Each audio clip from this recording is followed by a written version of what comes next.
आज के इस वीडियो में हम देखेंगे पृथ्वी के ताप कटिबंध। तापमान के अनुसार पृथ्वी को 3 अलग अलग कटिबंधों में बांटा गया है। कटिबंध क्या होता है? कटिबंध का मतलब होता है जोन जहाँ पे तापमान अधिक होती है उसे हम कहते हैं उष्ण कटिबंध। जहाँ पे तापमान सामान्य होती है उसे कहते हैं शीतोष्ण कटिबंध, और जहाँ पे तापमान बहुत ही कम होती है उसे कहते हैं शीत कटिबंध। तो पृथ्वी को 3 अलग अलग कटिबंधों में बांटा गया है। तो आइए इसको हम अच्छे से समझते हैं। कर्क रेखा से लेके मकर रेखा के बीच में यहाँ पे है कर्क रेखा और यहाँ पे है मकर रेखा। कर्क रेखा से लेके मकर रेखा के बीच में सभी अक्षांशों पर, समझ में आ गया, सभी अक्षांशों पर दोपहर के समय वर्ष में एक बार सूर्य जो होता है ठीक सर के ऊपर होता है, जिसके कारण यहाँ पे जो तापमान होता है सबसे अधिक पाया जाता है। समझ में आ गया?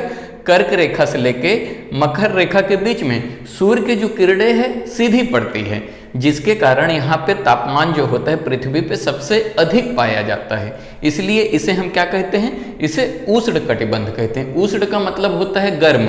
पृथ्वी पे कर्क रेखा से लेके मकर रेखा के बीच में जितने भी अक्षांश हैं सभी अक्षांशों पे साल में एक बार दोपहर के समय जो सूर्य होते हैं ठीक सिर के ऊपर होते हैं, जिसके कारण यहाँ का जो तापमान होता है वो सबसे अधिक पाया जाता है। इसीलिए इसे हम क्या कहते हैं? उष्ण कटिबंध कहते हैं। तो उष्ण कटिबंध कहाँ से आता है? कर्क रेखा से लेके मकर रेखा के बीच का जो भाग होता है उसे उष्ण कटिबंध कहा जाता है। समझ में आ गया?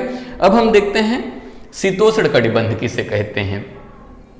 कर्क रेखा से लेके आर्कटिक वृत्त तक, कर्क रेखा से लेके, सबसे पहले हम उत्तरी गोलार्ध की बात कर रहे हैं। कर्क रेखा से लेके आर्कटिक तक यानी 23.5 डिग्री उत्तरी अक्षांश से लेके 66.5 डिग्री उत्तरी अक्षांश तक जो सूर्य की किरणें हैं वो तिरछी पड़ती हैं। तिरछी कैसे पड़ती हैं मैं आपको आगे समझाऊंगा। समझ में आ गया?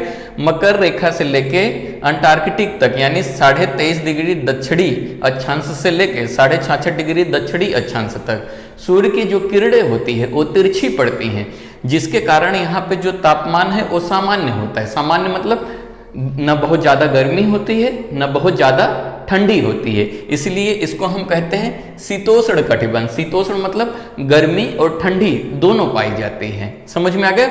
और हम बात करते हैं 66.5 डिग्री उत्तरी अक्षांश से लेकर 90 डिग्री उत्तरी अक्षांश तक, और दक्षिण की बात करें तो 66.5 डिग्री दक्षिणी अक्षांश से लेके 90 डिग्री दक्षिणी अक्षांश तक जो सूर्य की किरणें हैं वो पहुंच नहीं पाती है, जिसके कारण यहाँ का तापमान जो होता है बहुत ही कम होता है। यहाँ पे बर्फ जमे होते हैं क्योंकि सूर्य की किरणें वहाँ पे पहुंच ही नहीं पाती, जिसके कारण यहाँ पे बर्फ जमे होते हैं और ठंडी बहुत ज़्यादा होती है। वहाँ का तापमान बहुत कम होता है, इसी के कारण इसको हम कहते हैं शीत कटिबंध। तो यहाँ पे मैंने एक टॉर्च बनाया है। टॉर्च को मान लेते हैं कि हम ये सूर्य है। यहाँ पे अगर हमने यहाँ पे टॉर्च को जलाया तो यहाँ पे देख रहे हो यहाँ वाला ये रोशनी जो है सीधी निकल रही है। अगर आप टॉर्च को ऐसे जलाओगे तो क्या होगा? रोशनी सीधी निकलेगी। तो जहाँ पे रोशनी सीधी जाएगी यानी सूर्य की किरण जहाँ पे सीधी पड़ेगी वहाँ का जो तापमान रहेगा वो काफ़ी ज़्यादा रहेगा। समझ में आ गया? इसलिए कर्क रेखा से लेके मकर रेखा के बीच का जो तापमान होता है वो काफ़ी ज़्यादा होता है, इसलिए उसे क्या कहा जाता है? उष्ण कटिबंध प्रदेश कहा जाता है। समझ में आ गया? उसके बाद यहाँ से देख रहे हो यहाँ से लेके यहाँ तक जो सूर्य की किरणें है वो तिरछी पड़ रही है, और यहाँ से यहाँ पे देख रहे हो ए वाले भाग में और ए वाले भाग में अगर हम देखें 23.5 डिग्री उत्तरी अक्षांश से लेके 66.5 डिग्री उत्तरी अक्षांश तक जो सूर्य की किरणें है तिरछी पड़ती है, और यहाँ पे देखो 23.5 डिग्री दक्षिणी अक्षांश से लेके 66.5 डिग्री दक्षिणी अक्षांश तक जो सूर्य की किरणें तिरछी पड़ने के कारण क्या होता है? वहाँ का तापमान सामान्य होता है, ना बहुत ज़्यादा गर्मी होती है ना बहुत ज़्यादा ठंडी होती है। इसलिए उसको हम क्या कहते हैं? शीतोष्ण कटिबंध कहते हैं। 66.5 डिग्री से लेकर 90 डिग्री तक यहाँ पे देख रहे हैं सूर्य की किरणें, पृथ्वी कैसे गोल होने के कारण सूर्य की किरणें यहाँ से सीधी ऊपर की तरफ निकल जाती हैं और इस तरफ भी ऊपर, जिसके कारण ये जो है इस वाले भाग में यानी ध्रुवों के पास सूर्य की किरणें पहुंच ही नहीं पाती है, जिसके कारण धूप न पड़ने के कारण वहां का तापमान क्या हो जाता है? माइनस में चला जाता है। यहाँ पे बहुत मोटे मोटे बर्फ जमे होते हैं, वहां का तापमान बहुत ही कम होता है। इसीलिए 66.5 डिग्री से लेके 90 डिग्री उत्तरी अक्षांश तक और 66.5 डिग्री से लेके 90 डिग्री दक्षिणी अक्षांश को हम लोग क्या कहते हैं? हम लोग शीत कटिबंध कहते हैं। समझ में आ गया? जैसे जैसे आप यहां से देखो, जैसे जैसे आप विषुवत रेखा की तरफ आते जाओगे तापमान बढ़ता जाएगा, और विषुवत रेखा से जैसे जैसे आप दूर जाते जाओगे वैसे तापमान में क्या होने लगेगी? गिरावट होने लगेगी।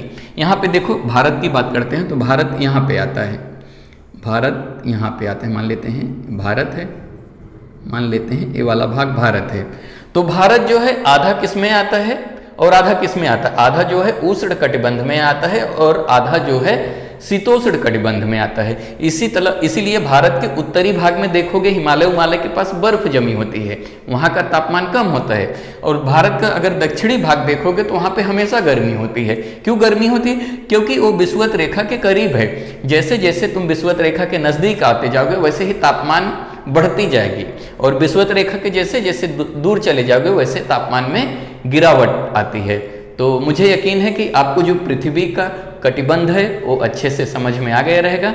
वीडियो कैसा लगा कमेंट करके जरूर बताइए। वीडियो देखने के लिए धन्यवाद।